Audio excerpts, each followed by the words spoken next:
끊임없이 비가 내리는 이름 없는 한 미국 도시에서 형사 중위 윌리엄 서머셋은 조기 은퇴를 불과 일주일 앞두고 있습니다.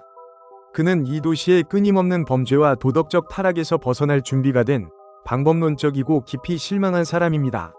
그의 새로운 파트너는 데이비드 밀스 형사로 아내 트레이시와 함께 막 이 도시로 전근온 젊고 이상주의적이며 성미가 급한 형사입니다. 두 사람 사이의 갈등은 즉각적입니다. 서머셋은 신중하고 철학적인 반면 밀스는 참을성이 없고 행동이 빠릅니다. 두 형사는 곧바로 충격적인 살인사건에 투입됩니다. 첫 번째 희생자는 극도로 뚱뚱한 남자 밥 맥으로 자신의 아파트에서 사망한 채 발견되었는데 위가 파열될 때까지 엄청난 양의 음식을 강제로 먹도록 강요당한 것으로 보입니다. 냉장고 뒤에서 서머셋은 벽에 탐식, 글러터니이라는 단어가 휘갈겨져 있는 것을 발견합니다. 서머셋은 이 범죄에 면밀하게 계획된 위례적인 성격을 즉시 인식합니다. 그는 자신의 마지막 주에는 피하고 싶었던 정도의 타락입니다. 그는 정근을 요청하지만 앤드류 반장에게 거절당하고 결국 밀스와 함께 사건을 처리해야 합니다. 24시간 후 두 번째 시신이 발견됩니다. 유명한 변호사 엘리 굴드입니다. 굴드는 자신의 사무실에서 살해당했으며 계약을 이행하기 위해 자신의 몸에서 1파운드의 살을 잘라내도록 강요당했고 결국 출혈로 사망했습니다. 피로 얼룩진 바닥에는 탐욕, 그리드이라는 단어가 쓰여 있습니다. 서머셋은 이제 7가지 대죄를 바탕으로 살인을 저지르는 연쇄살인범을 쫓고 있다고 추론합니다.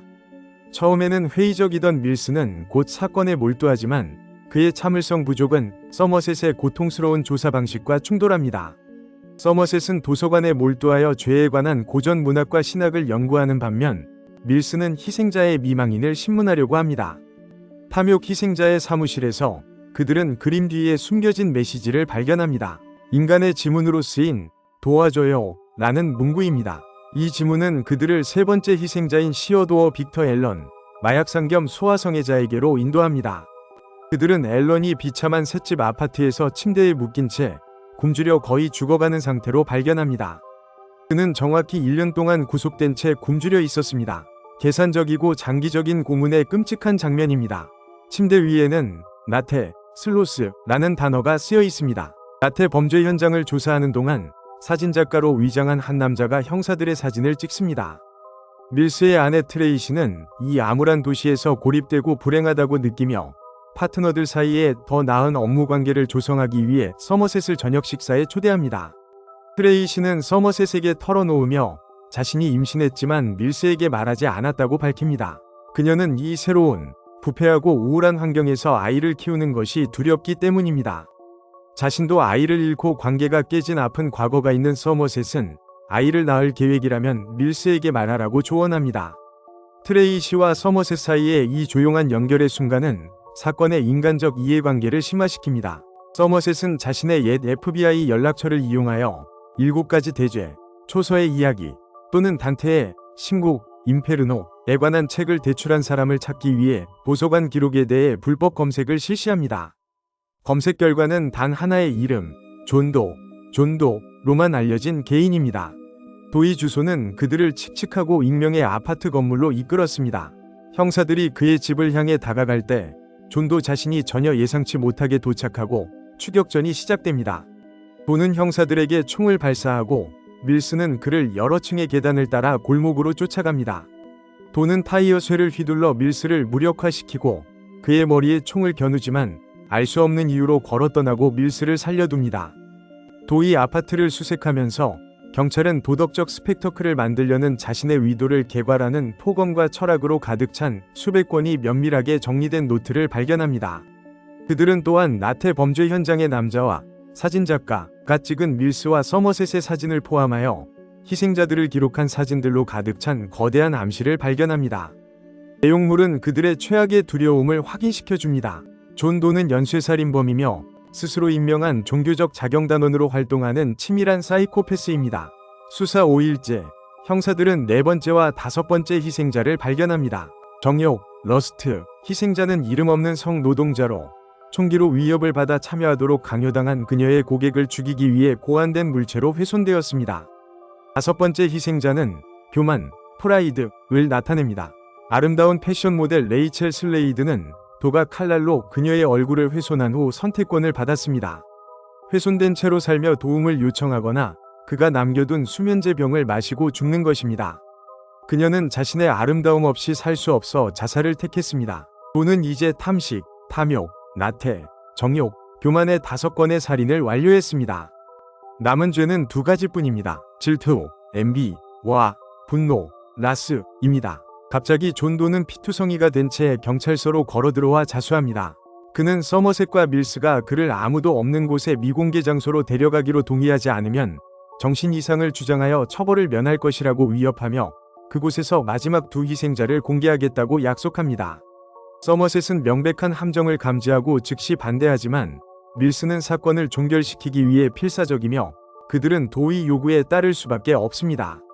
긴 운전 중에 도는 자신의 뒤틀린 철학을 드러냅니다. 그는 자신이 신의 위에 선택되어 아니라고 죄 많은 세상을 행동으로 충격시키기 위해 왔다고 믿습니다. 그는 자신의 희생자들에 대해 전혀 양심의 가책을 느끼지 않으며 그들의 죽음을 더 큰 도덕적 메시지를 위한 필수적인 희생으로 간주합니다. 그들은 도시 경계를 훨씬 벗어난 황량하고 메마른 장소에 도착합니다. 그들이 기다리는 동안 배달밴 한 대가 다가옵니다. 운전자는 데이비드 밀스 형사에게 주소가 적힌 작은 상자를 배달합니다. 서머셋은 상자를 가로채기 위해 달려나가고 멀리서 그것을 열면서 도에게 총을 겨눕니다. 밀스는 도와 함께 남아 소포 안에 무엇이 들어있는지 알려달라고 요구합니다. 도는 자신이 질투라고 침착하게 밝힙니다. 그는 트레이시와의 겉보기에 완벽했던 밀스의 삶과 그들의 사랑하는 관계를 질투했다고 설명합니다. 도는 이어서 영화에 소름 끼치는 반전을 선사합니다. 그가 트레이시를 죽였다는 것입니다. 그는 기념품, 그녀의 머리를 가져갔고 그것이 지금 상자 안에 있습니다. 서머셋이 내용물을 깨닫고 밀스에게 총을 버리라고 비명을 지르는 동안 도는 계속해서 조롱하며 트레이시가 자신의 목숨과 밀스가 전혀 알지 못했던 태아의 목숨을 빌었다고 밀스에게 말합니다. 이 개시, 마지막으로 계산된 잔인함은 밀스의 평정심을 완전히 무너뜨립니다. 도가 원하는 것이 바로 그가 죽는 것, 즉 그림을 완성하는 것이라는 서머셋의 필사적인 간청에도 불구하고 밀스는 총을 들어올립니다. 눈먼, 위로운 분노에 압도된 밀스는 존 도의 머리에 권총을 발사하여 그를 즉사시킵니다. 존 도의 마지막 걸작이 완성되었습니다. 탐식, 탐욕, 나태, 정욕, 교만, 질투, 밀스에 대한 존 도 자신의 죄, 그리고 분노, 도를 죽인 밀스의 죄. 밀스는 충격과 슬픔으로 혼란스러워하며 즉시 구금됩니다. 서머셋은 완전히 패배한 채 살인자의 궁극적인 승리에 파괴적인 여파를 지켜봅니다. 마지막 순간에 서머셋은 어니스트 해밍웨이를 인용하며 회고합니다. 어니스트 해밍웨이는 한때 세상은 좋은 곳이며 싸울 가치가 있다고 썼습니다. 나는 2번째 부분에 동의합니다.